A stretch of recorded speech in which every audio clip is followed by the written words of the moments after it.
il me reste à traiter d'un dernier cas particulier, mais un cas qui bouleverse énormément de gens. Parce que elles se disent, dans leur angoisse, que ces personnes-là sont certainement damnées. Et en fait, elles se trompent. Je veux parler des personnes qui se sont suicidées. S'il y a ce malentendu chez les personnes pieuses, si elles pensent que tous les suicidés sont damnés sans exception, c'est à cause d'une pastorale de l'Église qui était bonne en son temps et qu'elle a bien fait d'utiliser.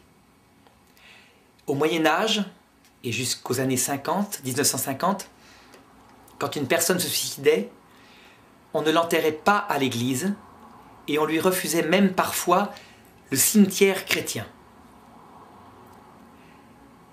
Pourquoi cette pratique-là? Pour une raison simple, c'est qu'à ces époques où les gens étaient très croyants, mais où il y avait aussi beaucoup de misère, l'Église a toujours eu peur que pour fuir la réalité de cette terre, en croyant à l'amour de Dieu qui est réel, des milliers d'âmes se suicident, alors que c'était une erreur totale de leur part de le faire. Donc, pour les dissuader de cela, elle utilisa une pastorale inquiétante et qui fonctionna. L'autre raison, c'était les théologiens.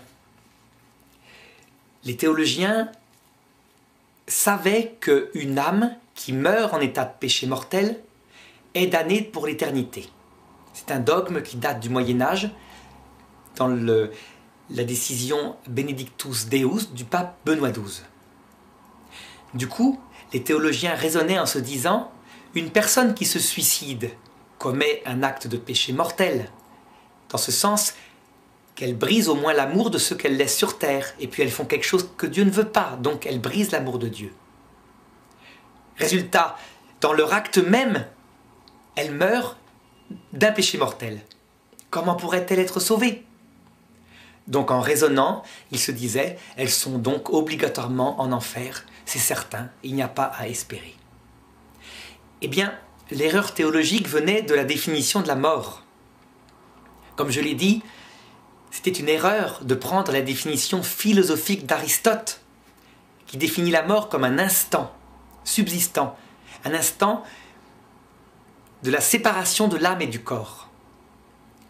La mort, en réalité, a une définition théologique, elle est un passage avant l'entrée dans l'après-mort, c'est-à-dire dans l'autre monde, et ce passage peut durer des jours. C'est pour ça qu'au XIXe siècle, déjà, le saint curé d'Ars, alors qu'une maman venait le voir, désespérée du suicide de son fils, lui avait dit « Entre le pont et l'eau, il s'est converti. Entre le pont et l'eau, entre la terre et l'autre monde, il s'est converti. » Mais à l'époque, on n'avait pas les clés théologiques pour le comprendre. Au XXe siècle, les choses commencèrent à s'éclairer. Et c'est Marthe Robin, cette grande stigmatisée, qui est vénérable mais qui n'est pas encore béatifiée, qui sans arrêt, essayait de rassurer les gens sur le sort de certains suicidés. Parce qu'elle en savait quelque chose. Son frère, je pense, s'était suicidé. Et dès que quelqu'un venait la voir, avec son don très mystérieux de lecture des âmes, elle lui disait toujours la même chose. Et j'ai eu le récit direct par un moine, bénédictin, le père de Lesseps, qui m'a raconté l'anecdote suivante. Un de ses confrères doutait du salut de son neveu. Il était allé faire une retraite à Châteauneuf-de-Galore en habit de moine bénédictin. Et il ne voulait pas rencontrer Marthe parce qu'il se méfiait du surnaturel clinquant comme ça.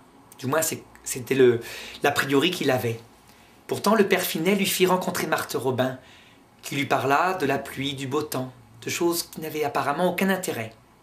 À un moment donné, il voulut se lever pour partir, et Marthe lui dit « Père, il y a une durée dans la mort. Il y a une grâce qui est donnée. Et les jeunes particulièrement en profitent beaucoup. Dites-le, Père. » Et le père, quand il quitta sa visite, était bouleversé par ce qu'elle lui avait dit. parce qu'elle ne pouvait pas avoir deviné ses soucis pour ce neveu qui était mort. En fait, pour comprendre le suicide, il faut simplement le regarder comme tous les péchés qui existent sur Terre, ou plutôt, pour être plus précis, comme tous les actes humains qui existent sur Terre. En effet, matériellement, le suicide est simplement un acte humain. Et il y a des suicides, comme tous les actes humains, qui ne sont pas des péchés, et des suicides qui sont des péchés véniels, et des suicides qui sont des péchés mortels. Ce que je veux dire par là, prenons un acte humain comme le meurtre, le fait de tuer quelqu'un. On va dire, mais le meurtre est forcément un péché mortel. Pas du tout.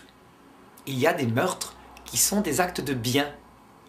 Par exemple, si on tombe dans une forêt sur un homme qui a tué une petite fille et qui est en train d'en tuer une autre, et qu'on n'a pas d'autre moyen que de le frapper à la tête et qu'il meure, on l'a frappé, on l'a frappé, on l'a frappé, on voulait sauver la petite fille, on a bien fait, on n'a absolument pas commis de péché. Peut-être que si on avait réfléchi, il aurait fallu le frapper moins. Mais là, on a commis un acte qui de fait est un meurtre et qui pourtant n'est pas un péché. Eh bien le suicide c'est pareil.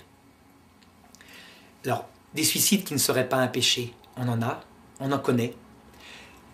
On parle souvent de ce résistant français pendant la Seconde Guerre mondiale qui fut reconnu par les Allemands parce qu'il avait une mèche blanche sur la tête tout à fait identifiable. Il avait été parachuté en France par général de Gaulle. Les Allemands avaient décidé de le faire parler parce qu'il connaissait tous les noms. Il savait pertinemment qu'il finirait par parler. Les Allemands n'avaient pas été prudents. Il avait laissé dans une pièce avec des soldats qu'il gardait, mais une fenêtre était ouverte parce qu'il faisait très chaud. Eh bien, il courut et il sauta par la fenêtre. Il tomba sur un balcon, il n'était pas mort, il se traîna, il ressauta du balcon et il se tua. Cet acte-là est un acte d'amour, héroïque. Il sauva tous les gens qui étaient engagés dans la résistance parce qu'il savait qu'il parlerait un jour. À partir de cet exemple qui montre que le suicide est un acte humain comme les autres, eh bien, on peut regarder et considérer qu'il y a trois façons de se suicider en commettant un péché mortel. Le péché mortel, je l'ai dit, c'est un acte qui tue l'amour. Il tue l'amour, il ne fait pas que le blesser, il le tue. Alors, la première façon de se suicider en commettant un péché mortel, c'est quand on le fait à cause d'un péché contre l'Esprit Saint. Ça veut dire en toute lucidité et en vue de faire du mal. J'ai un exemple. Je pense curieusement que Hitler, s'il ne se suicida pas, c'était justement pour commettre du mal. Parce qu'il avait décidé que l'Allemagne ne devait pas survivre. Et il savait très bien que le jour même où il se suiciderait, l'Allemagne se rendrait. Donc on peut dire que lui, c'est au contraire son absence de suicide qui est un péché mortel, qui ressemble à un péché de méchanceté volontaire, même s'il ne connaît pas encore Dieu. Donc il a peut-être une chance d'avoir quand même été sauvé. Ce suicide-là, il est certain, il ne dispose pas au salut. Parce que son attitude même ne dispose pas au salut. Mais ce genre de suicide-là, il est assez rare. On en voit quand même quelques-uns qui peuvent ressembler à cela. Je pense à ces personnes qui provoquent du chantage affectif pour épouser une jeune fille, par exemple, et parce qu'elle ne veut pas, se suicide pour se venger. Il y a quelque chose de très grave dans ce suicide-là. Mais seulement en le regardant bien, c'est en fait un suicide de faiblesse, malgré tout. C'est-à-dire un péché mortel, effectivement, parce que la jeune fille mettra des années à s'en remettre, mais un péché mortel de faiblesse à cause d'une passion. Or, un crime passionnel, il a des circonstances atténuantes, c'est la faiblesse.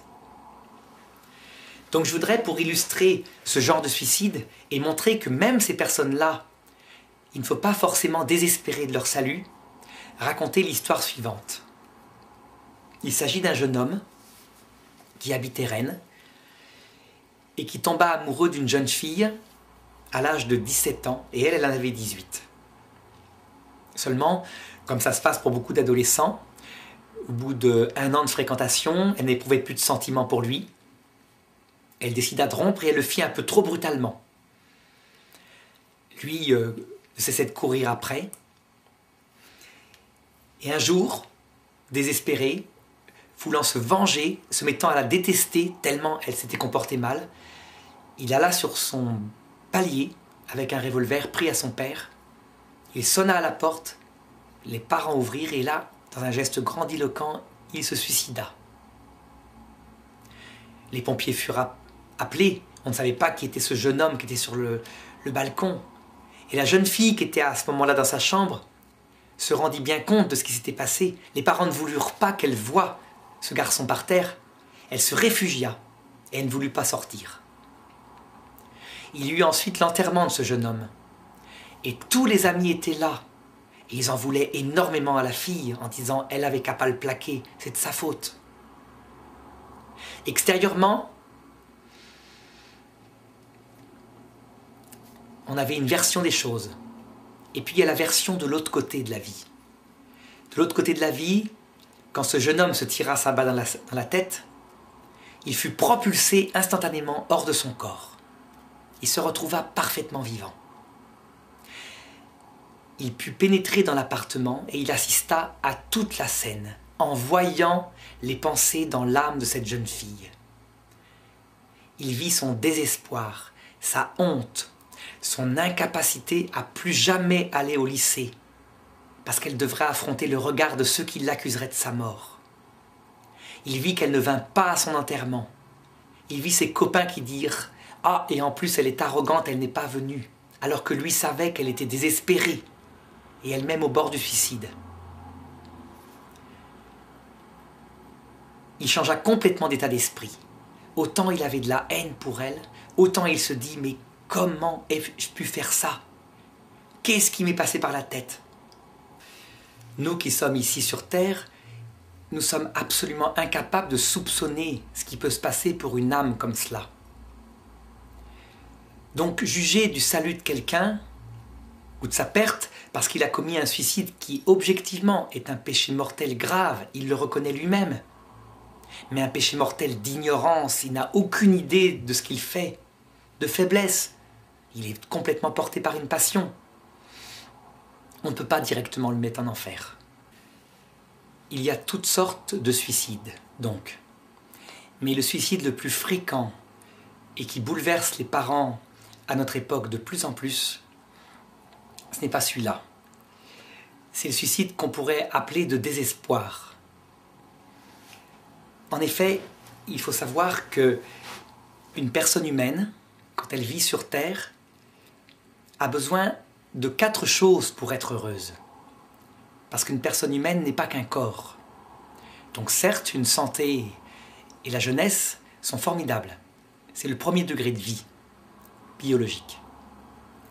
Certes, un équilibre psychologique, ça aide quand on a reçu une bonne éducation, qu'on est bien dans sa valorisation, sa sécurité, son autonomie, on ne souffre pas au niveau psychologique. Au niveau spirituel, l'amour d'une femme, la présence de ses parents, ses enfants plus tard, c'est pareil, ça comble le cœur. Eh bien, quand on a ces 3 choses-là, qui vont très bien dans nos pays riches, on a tout de même des suicides, et en quantité de plus en plus importante. Pourquoi? Parce qu'il y a un 4e degré de vie, que notre société ne voit pas. Peut-être qu'elle ne veut pas voir, alors que ça s'analyse très bien au plan philosophique. Ce 4e degré de vie, il est mystique, il est au fond même de l'esprit, à savoir qu'un homme qui a tout, il a encore envie de savoir ce qu'il fait sur Terre, et à quoi ça sert tout ça. Et pas seulement de le savoir intellectuellement, il a besoin d'en être sûr. Or, on est dans une société où cette question-là semble presque inutile. On dirait que les gens disent qu'on n'a pas besoin de se la poser, en tout cas. Les psychiatres, ils constatent que ce n'est pas vrai du tout. La plupart des gens qui viennent les voir, ce qui les mine alors que tout va bien, c'est la question du sens de leur vie. Eh bien les jeunes, ils y sont particulièrement sensibles. Et on a un nombre incroyable de suicides à cause de ce genre de désespoir. Alors ils peuvent se produire à l'occasion d'une rupture sentimentale. Mais la majorité des suicides sont là. Et c'est donc aux parents qui ont vécu ça qu'est adressée principalement cette petite leçon, cette conférence. Qu'est-ce que deviennent ces enfants qui ont commis l'acte irréparable parce que la vie était trop lourde à porter? Eh bien, c'est assez simple à comprendre si on reprend comme toujours le principe explicatif de tout, du sens de cette vie. Pour être sauvé, il faut deux choses. Premièrement, un cœur tout humble et brisé. Pourquoi? Parce que Dieu est comme cela. Et pour le voir face à face, il faut être tout humble. Et deuxièmement, aimer de tout son cœur. Quel est l'état de ces jeunes par rapport à ces deux qualités indispensables? Eh bien, du côté de la toute humilité, je crois qu'ils ne sont pas en danger du tout. Pour être capable de se suicider, il faut certainement avoir connu le désespoir. Et celui qui a connu le désespoir, il sait ce que c'est que la souffrance. Il n'a certainement pas beaucoup de fierté pour dire « moi, je suis quelqu'un de bien, je mérite le paradis ». Non, son cœur, en fait, est profondément disposé, du point de vue de cette qualité-là, à la rencontre avec le Christ lorsqu'elle se produira. Donc ça, c'est un premier pas important. Mais l'humilité est fondamentale. Ça veut dire qu'à la rigueur, quelqu'un qui n'a pas ce fondement n'a rien. Sa charité elle-même est du vent. L'autre qualité qu'il faut, c'est l'amour. Et de ce côté-là, objectivement, bien, ceux qui se suicident commettent une faute contre l'amour, je veux dire une faute contre ne serait-ce que leur maman qui laisse sur terre et qui jamais ne comprend, et qui se dira toute sa vie qu'est-ce que je n'ai pas dit, qu'est-ce que je n'ai pas dit pour... et j'aurais pu empêcher ce suicide. Ce jeune, quand il arrive dans la mort, juste après son geste, tout ça, il le voit, même si le Christ lui est pas encore apparu. Il voit la douleur de sa mère. Et c'est pourquoi on peut dire que la plupart des gens, des personnes qui se suicident, elles sont sauvées, tôt ou tard, leur cœur est disposé, elles iront au paradis, mais elles passent par le purgatoire. Beaucoup d'entre elles passent par un temps de shéol, pour une raison très simple. En fait, on le voit très bien illustré dans une petite histoire que raconte Pierre Bellemare, dans ses histoires extraordinaires. Il rapporte l'histoire d'une maman dont la jeune fille, pour une raison de rupture, je pense, avait pris des médicaments, mais ne s'était pas ratée.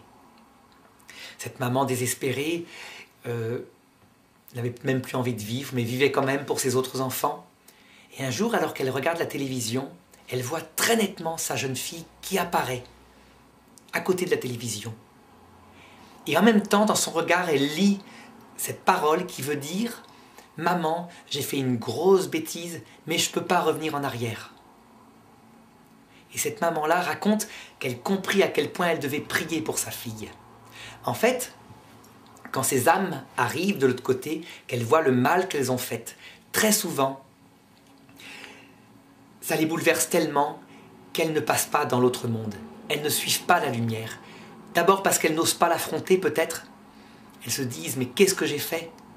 Jamais je pourrais regarder en face cet amour qui va m'apparaître alors que je viens de faire ça et que ma mère est en larmes. » Et d'autre part parce que peut-être elles essayent justement de d'abord réparer comme elles le peuvent. Donc elles restent attachées à la terre.